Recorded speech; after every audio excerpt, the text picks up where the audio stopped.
Tonight on Haunted Echoes, we follow Meryl Nash as she uncovers the red ink map that burrows straight to Greybarrow's beating heart. Beneath the old church, a pit throbs with a living rhythm, and waiting inside is a version of herself she never knew existed. When the town itself becomes her compass and her memories turn into someone else's story, there's only one final choice left. Stay with her, because the way out might just be the way in. The Town Where the Roads Forgot, Part 1, Mile Marker 0. You'd be surprised how many roads don't exist anymore. Not literally, just officially. Forgotten by the maps, by the databases, by the government offices that once cared where they went. But they're still out there curling through the wilderness, barely clinging to purpose. I've built my career on finding them. My name is Meryl Nash. I'm a field cartographer. I work for a private mapping agency that contracts with land developers, mining interests, conservationists, anyone who needs boots on the ground and doesn't want to trust a satellite. My job is to confirm what's real, what's still there, what's vanished. A few weeks ago, I was sent to western Colorado to confirm some road closures. Simple assignment. A few back roads slated to be decommissioned, rerouted, or reclaimed by the forest. State records said there was nothing active in the area. No settlements, no private drives. Nothing but trees, hills, and fading asphalt. About 2 hours into the drive, I passed an old highway sign. Green metal, rusted edges, bent just enough to catch my eye. It read, Greybarrow, 12 miles. I blinked, pulled over, checked my GPS. Nothing. I tried the agency's map system. Still nothing. No Greybarrow anywhere within 200 miles. The name didn't come up in any database, not even as a ghost town. I sat there in my truck for a minute, staring at the sign. 12 miles. I should have reported it and moved on, but I didn't, because something about the name dug under my skin. It wasn't recognition exactly, more like deja vu. So I turned onto the road. It wasn't on any map, but it was very real. Cracked pavement, yellowed lines barely visible beneath dirt and pine needles. Trees pressed close on either side, tall and silent. No power lines, no fences, just woods. The drive was quiet, too quiet. No cars, no birds, just wind filtering through the evergreens in long, slow breaths.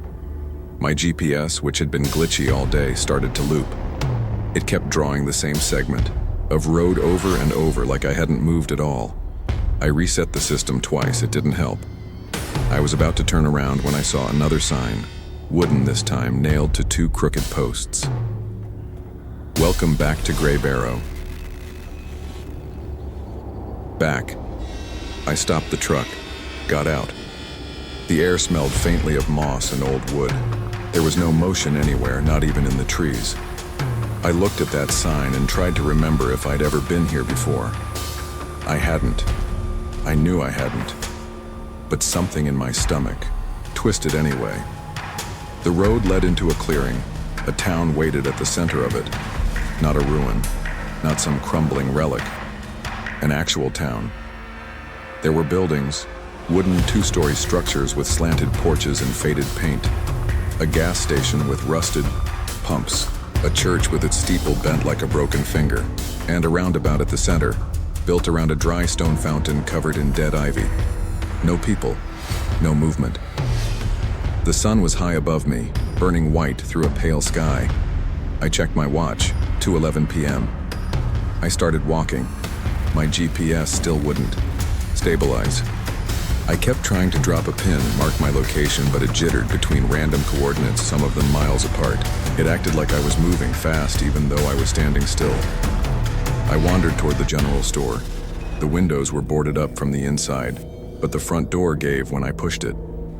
The air inside was stale. Wood, dust, and something metallic. The shelves were bare. A glass candy jar lay shattered on the floor. Behind the counter, I found a wooden box full of old photographs. Most were curled, faded, their edges eaten by time. People standing in front of buildings. A schoolroom. A parade down what looked like the same main street I'd just walked. It looked like a real place once. not just some forgotten corner of the world. And then I found a photo of myself. I was smiling, one arm around a man I didn't recognize. My hair was shorter. I wore a jacket I've never owned. We were standing in front of the general store. My general store written on the back in a faded looping hand, Greybarrow, 1983. I was born in 1991. I stood there holding that photograph, trying to breathe, trying to understand. My fingers shook. I dropped it and took a step back, then another. I ran out of the store and looked up at the sky. The sun hadn't moved, still directly overhead, still 2:11. I got in the truck and drove, back the way I'd come. Except after 10 minutes, I found myself pulling back into the same roundabout, same fountain, same leaning gas station. I tried a different road. The pavement twisted through the trees and opened onto the same view, the same buildings. I even tried driving back past the welcome back sign. It was still there, still covered in ivy. But the road behind it led forward. Every road I took led back to the town square. Greybarrow doesn't exist on any map, but it exists. And somehow, it knew me. Part 2. People don't leave here. I didn't sleep. I sat in my truck until nightfall, watching the same loop of buildings shift behind the windshield like a mirage that wouldn't settle. The fountain at the center of Greybarrow had stopped, trickling. I never saw it move, but it must have been, because I never took the same path twice, yet I always returned to it, like a magnet or a mouth drawing me in. I tried everything, different routes, side alleys, even walked into the woods until I couldn't see the town behind me. But eventually the trees would thin and I'd find myself standing on the sidewalk again. Same storefronts, same pale sky overhead, even though it was well past dusk. That was when I met him. He sat on the steps of the church, elbows on knees, chewing something, jerky maybe, or just pretending to. His clothes were layered strangely, like he didn't know what season it was. A patchy flannel, fingerless gloves, thick socks rolled over the tops of boots covered in pine tar. He smiled when he saw me and said, "You're new." I asked if he lived here. He said, "I guess." His name was Caleb, or that's what he called himself. He had this off-putting way of speaking, like someone mimicking casual conversation, but missing the cadence. Like a mirror reflecting a reflection of humanity. He said he'd been here for a long time. When I asked how long, he just stared at me, then looked up at the sky like it would answer for him. "I don't remember arriving," he said. "You kind of fade in after a while. People don't leave here." That stuck in my chest like a swallowed nail. People don't leave here. I asked how many people were in the town. He shrugged. "Hard to say, depends on the day. Sometimes you see them, sometimes you don't. But they're always here. Greybarrow doesn't forget." He said that like it was a kindness. I asked him if he wanted to leave. He laughed. Not loud, but real. "Sometimes," he said. "Sometimes I walk. Try a new road. Try to think of home or a dog I had, or the smell of wet pavement in spring.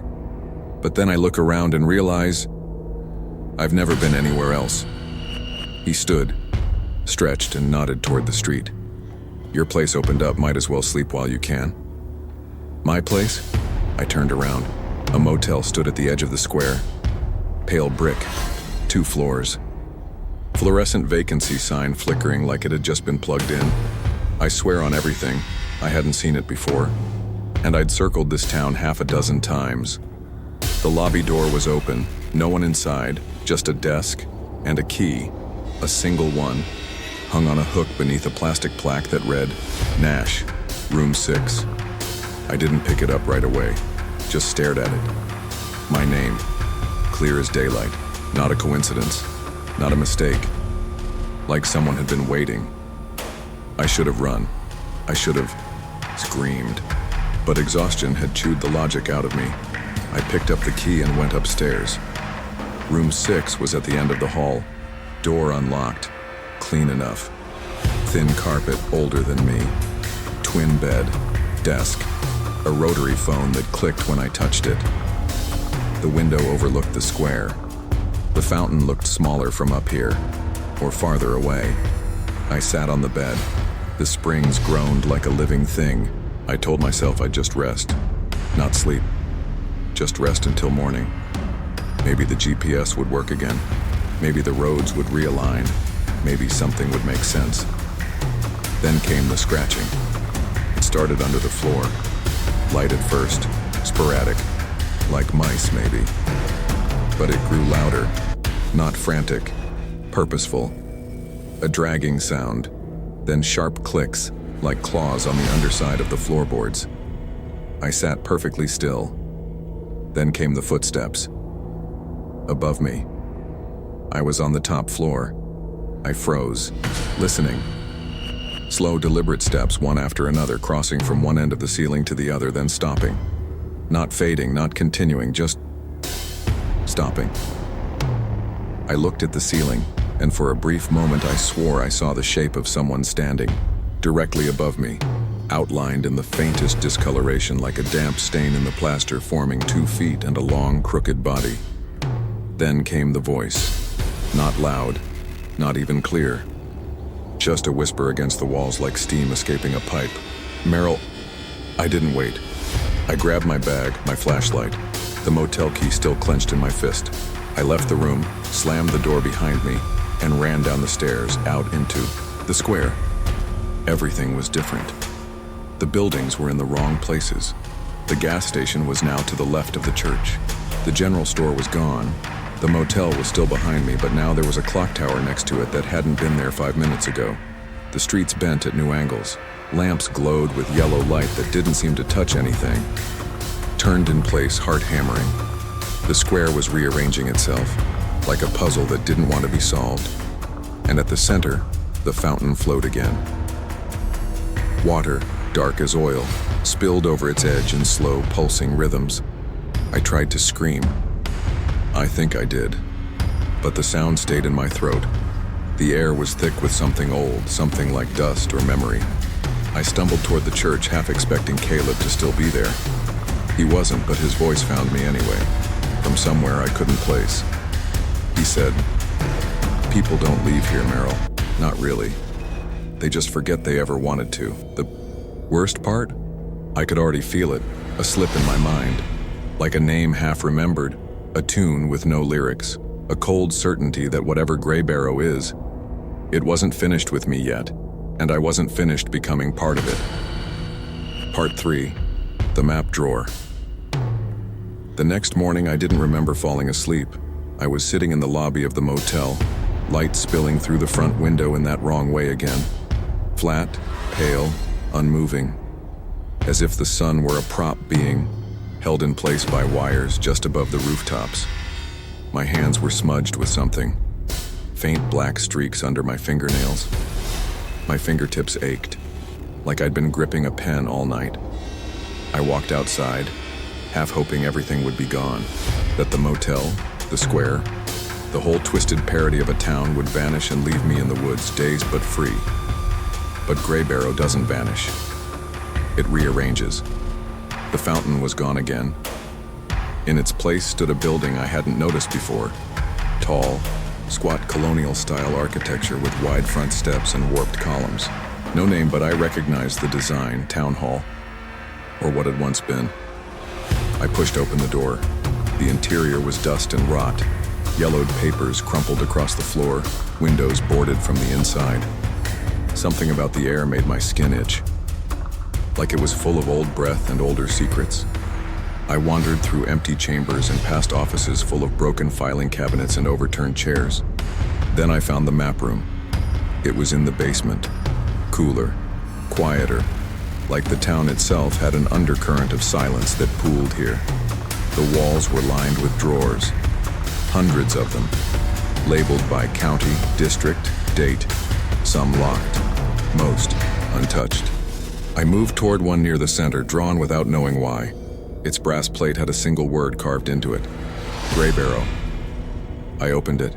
Inside were maps, dozens of them, folded, rolled, some crumbling at the edges, all hand-drawn, all depicting the same impossible place. roads that looped and bent in, shapes that couldn't exist in the real world. One showed a highway that spiraled inward like a snail shell. Another had side streets labeled only with numbers that repeated, 6th Avenue, over and over, no matter where it sat. One map led into a dead-end circle marked with a small black X, and beside the X, in tiny block letters, was my name, or more. Accurately, my initials, MN. Every single map was signed with them, neatly in the lower right corner, sometimes stylized, sometimes rushed, like I'd drawn them in different moods, over different years. Some dated back decades. One was marked 1983. Another disturbingly bore next year's date. My breath caught in my chest. The air was thick with mildew and ink. I flipped through them faster now, desperate, disbelieving. My own style, my own symbols. One map even used the shorthand I'd developed during grad school, something I'd never taught anyone else. Then I found the one that made my hands shake. It was labeled Phase 3, Reintegration.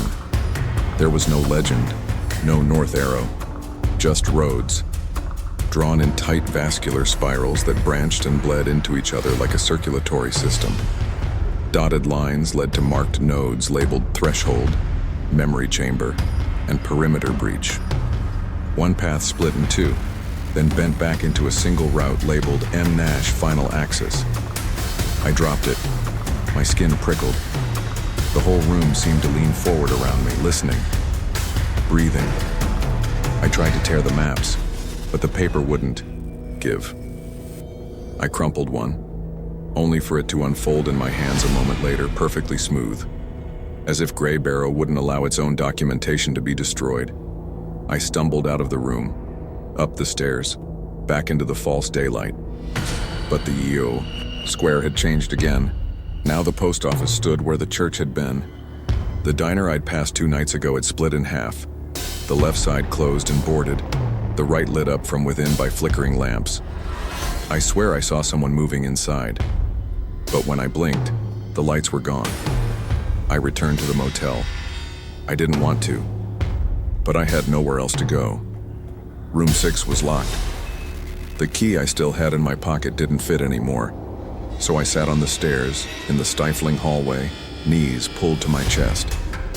I kept telling myself I'd leave in the morning, but I wasn't sure what morning even meant here. The sky hadn't changed. The wind didn't blow. There were no birds, no insects, not even the hum of power lines. Just silence. Until night came like a curtain dropping, and the roads began to move. I saw it from the second-floor hallway window. The streets below reshaped themselves, quietly, almost politely. Lampposts slid to new corners. A sidewalk curled inward. Stop signs blinked out like extinguished stars. A building turned 45 degrees with no sound, no impact, like it had never been anywhere else. Then I noticed my hands, ink, black, smudged, clinging to my fingertips. I ran to the bathroom in the lobby and scrubbed them until the water turned gray. My reflection looked paler. My eyes, older, tired, something else. Like I'd seen too much, even if I didn't remember it all yet. I looked down at the ink-stained sink, and there, right on the porcelain, someone had written 2 words in thick, looping pen strokes. Keep drawing. My head snapped up. The reflection in the mirror didn't move. It stood watching me. My own face, tilted, curious, smiling, just faintly. I turned. Nothing behind me. But when I looked back at the mirror, she was gone. And I was alone. For now. But I think that's the trick Greybarrow plays best. It lets you believe the story still belongs to you, right up until you realize it was always writing itself. Part 4. Do not trust the compass. I couldn't stay another night. After what I saw in the mirror, after the ink, the shifting streets, the maps with my name and my hands drawing things I didn't remember drawing. I needed out. No more wandering in circles. No more town square rearranging itself while I blinked. I needed something old, Fixed, mechanical, something that didn't bend to Greybarrow's will. That's when I remembered the train tracks. I'd spotted them earlier, half buried, under weeds behind the post office. They stretched out in a line so straight it made my teeth ache to look at them. Tracks can't loop, not without turning. And these didn't. They were rusty and pitted, swallowed in places by dirt and moss, but I followed them. Past the town's crooked edge, through tall pines that looked too uniform, like the forest had been arranged with intent. I walked for what felt like hours, but my watch was no help. The numbers had started twitching again. Then, without warning, the minutes ticked backward. First slowly, then in smooth reverse motion. 4, 11, 03, 11, 02. I took the damn thing off and stuffed it in my pocket. The tracks eventually led to a tunnel, or what had once been one. Now it was just a crumbling mouth of concrete and stone, gaping open with nothing beyond. The ground inside had caved in, leaving a jagged drop into blackness. I stared into it. Not because I wanted to go in, but because part of me already had. My skin felt cold. My breath came shallow. That's when I heard his voice. "You can't go through there." Caleb, standing behind me like he'd grown from the trees. Same bland smile. Same two clean clothes. He looked younger than before, but that might have just been the light or the lack of it. "You said you didn't remember arriving here?" I said. He nodded, still calm. "I don't." "So how do you know where this goes?" He shrugged. "I tried it once a long time ago, or maybe not yet. Or maybe not. Time doesn't run in a line here. You'll see." I didn't want to see. I wanted answers. I wanted a straight road and an engine and a world that obeyed the laws I knew. Caleb pointed past the tunnel. "You're thinking like there's still a north, still an out. But there isn't. Not anymore. The town is the compass now." I turned on him. "What does that mean?" He just smiled, like I'd asked what 2 + 2 was. "You'll understand. When the town wants you to." Then he walked off into the woods. I didn't follow. Couldn't. The tunnel was impassable. The tracks ended like an unfinished thought. And something told me if I jumped down into that black, I wouldn't land anywhere that resembled a place, maybe not even a time. I returned to Greybarrow. The streets had changed again. There was no town square anymore. Just an intersection shaped like a star. Buildings perched on each spoke of the star's limbs, casting long, immovable shadows. The motel was still there, but it had a different sign now. The Wayfarer's Rest. Same building, same layout, but wrong. The front desk had a stack of mail on it. No clerk, just postcards, 6 of them. Each tucked neatly under a rock-shaped paperweight, all addressed to me. Each one postmarked from Greybarrow, and every one written in my handwriting. The first was dated May 17, 1983. It said, "Don't follow the signs. They lie when you look away." The next, August 12, 1994. "The train doesn't leave. Stop trying the tunnel. It's bait." March 3, 2002. "Caleb isn't real. Not in the way you think. Don't let him smile too long." October 30th, 2011. "Room 6 watches you. Cover the mirror. Never sleep at 3:33. Then February 22nd, 2026. "If you're reading this, you've passed phase 3. I'm so sorry." And finally, the 6th, postmarked tomorrow's date. A date that hasn't come yet. "Turn back before you become me." I wanted to scream. Tear the cards. Burn them. But I didn't. Because I was too afraid they'd just reappear. Or worse, that destroying them might make the transformation accelerate. I didn't sleep that night.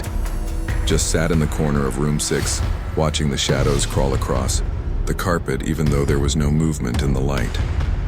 At some point I got up to wash my face, and that's when I saw it, the mirror over the sink. My reflection moved a second too late. At first I thought I was just tired, that my mind was slow, but no. I blinked. She didn't. I turned my head. She waited, then followed, just a beat off. Like a delay in a live feed. But then she smiled. I didn't. She smiled wide. All teeth. Not cruel, not kind, just inevitable. Then I turned away. I haven't looked back since, but I know she's still watching, smiling when I don't, waiting for the moment she and I finally move as one.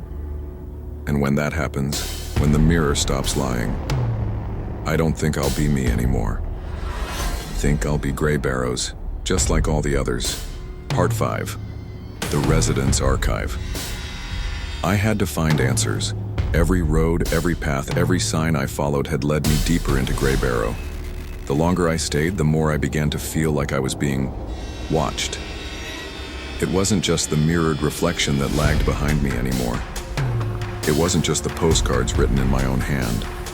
I had the sense that everything I did, everything I said, was being recorded, cataloged, preserved in some way I couldn't understand. I couldn't explain why, but I knew something was hidden beneath the post office. That's where I ended up, in the back of the building, standing before a cracked door I hadn't noticed before.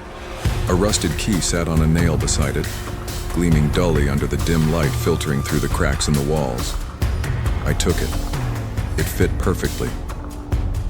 The stairs led down into the earth, into a space that felt too vast for what should have been a small town post office.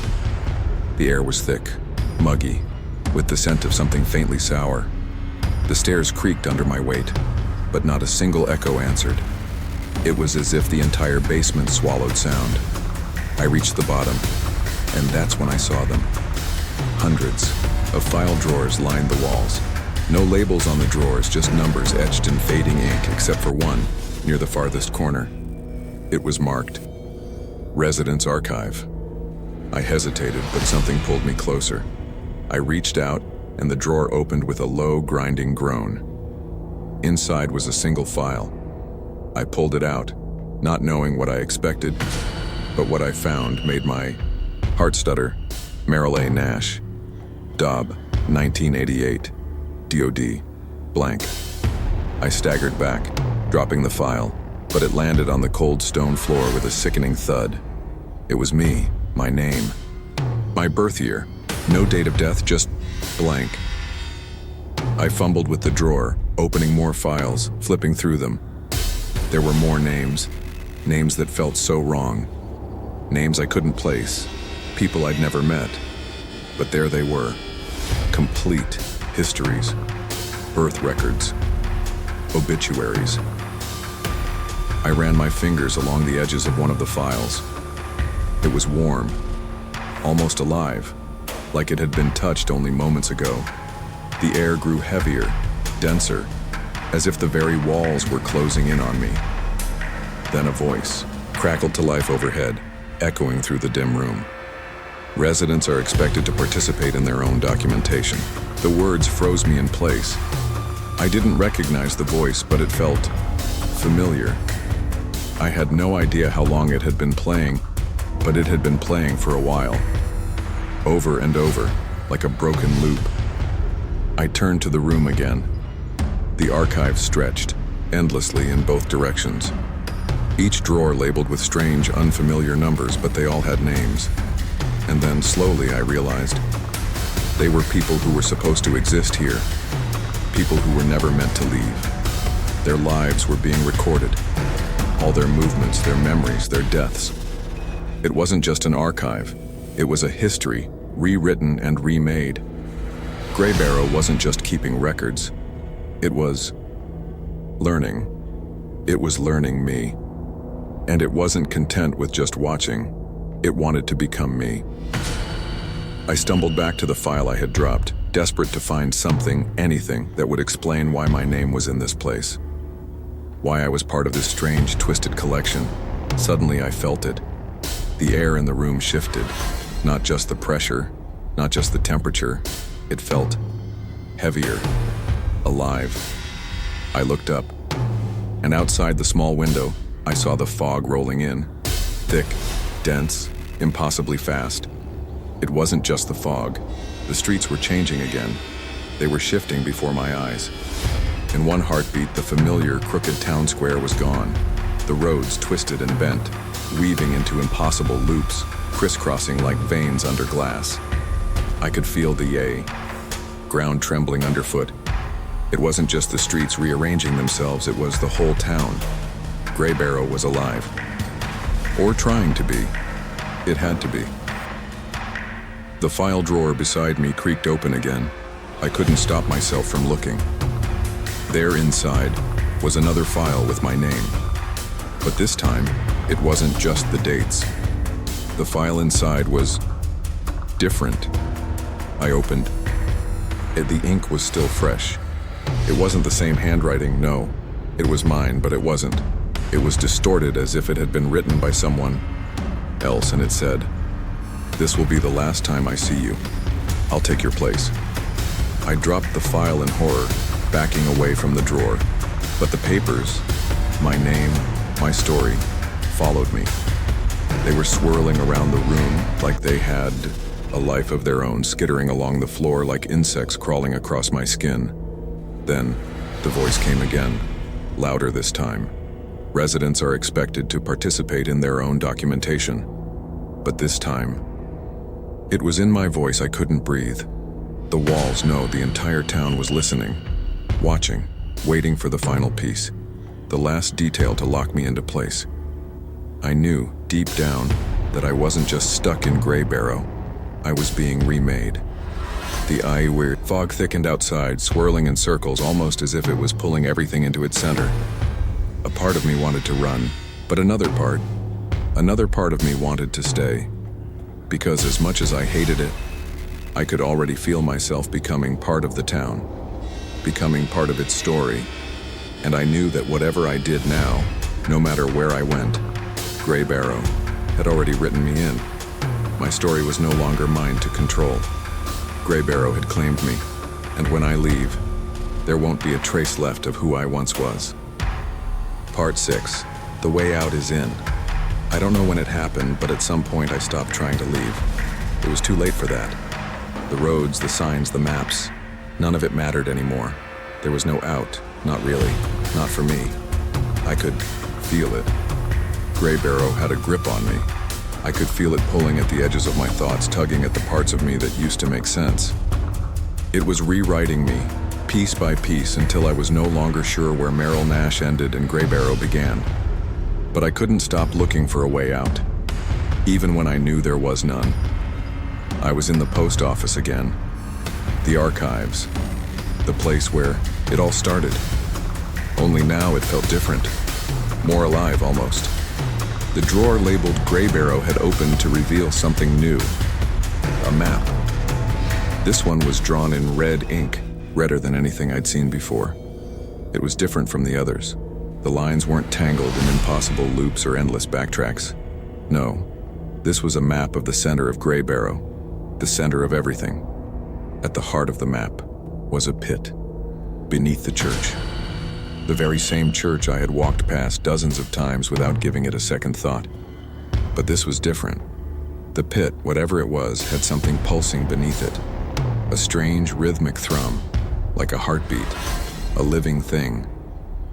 I didn't know what I was supposed to do with that map. I didn't know what I was supposed to do with anything anymore. I walked. I followed the red lines. The world around me seemed to stretch and twist, as though it was flexing to accommodate something new. I reached the church before I realized it. Greybarrow didn't need roads to guide me. It had already put its mark on me. It had made me its own. And no matter what direction I took, it knew where I was going. The church loomed before me. Its door stood ajar, waiting. It was old, much older than I remembered. I stepped inside.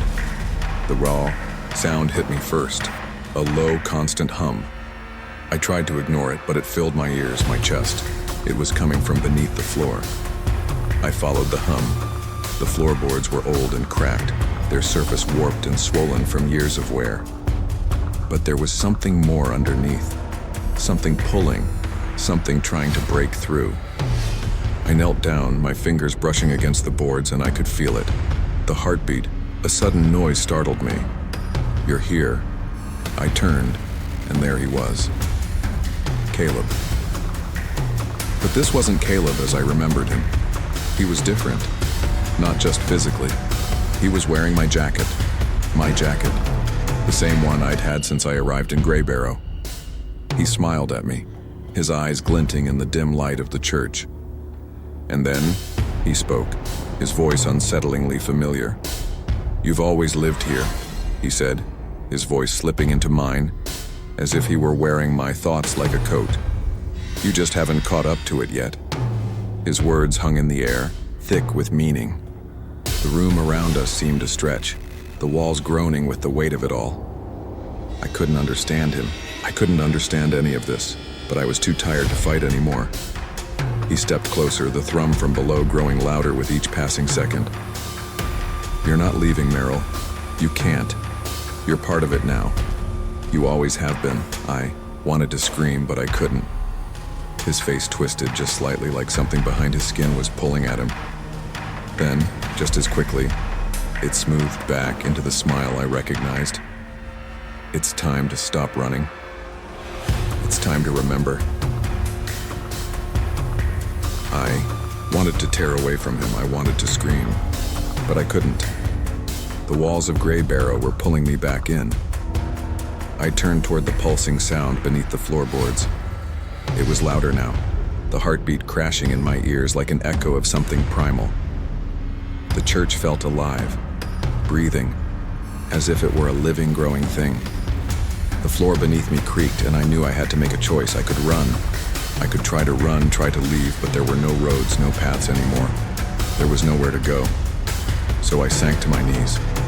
The walls moved closer. The heartbeat was deafening. It was the heart of the town, of Greybarrow. I reached for the floor, the wood splitting beneath my fingers like paper, and I felt it. The pulse, the rhythm, like something huge and ancient was waiting, buried just below the surface. I knew then. There was no way out. I couldn't escape Greybarrow. And maybe I never was supposed to. The map, the pit beneath the church, the people, Caleb, they were all part of something I couldn't escape, a loop I couldn't break. And so, I did what I had to do.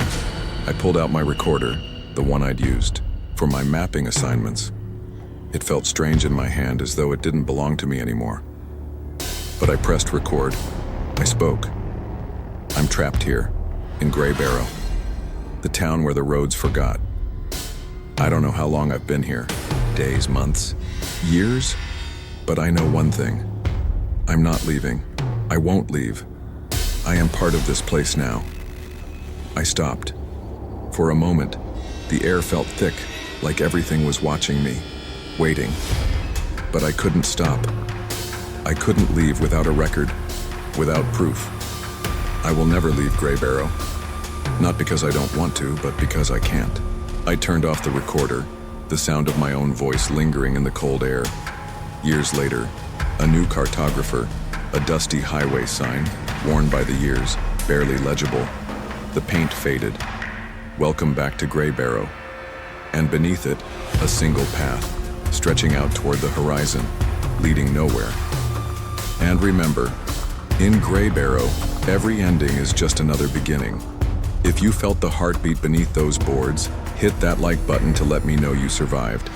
Subscribe and ring the bell, so you'll never get lost in the loop alone. Share this with someone brave enough to follow the road, and I'll see you on the other side.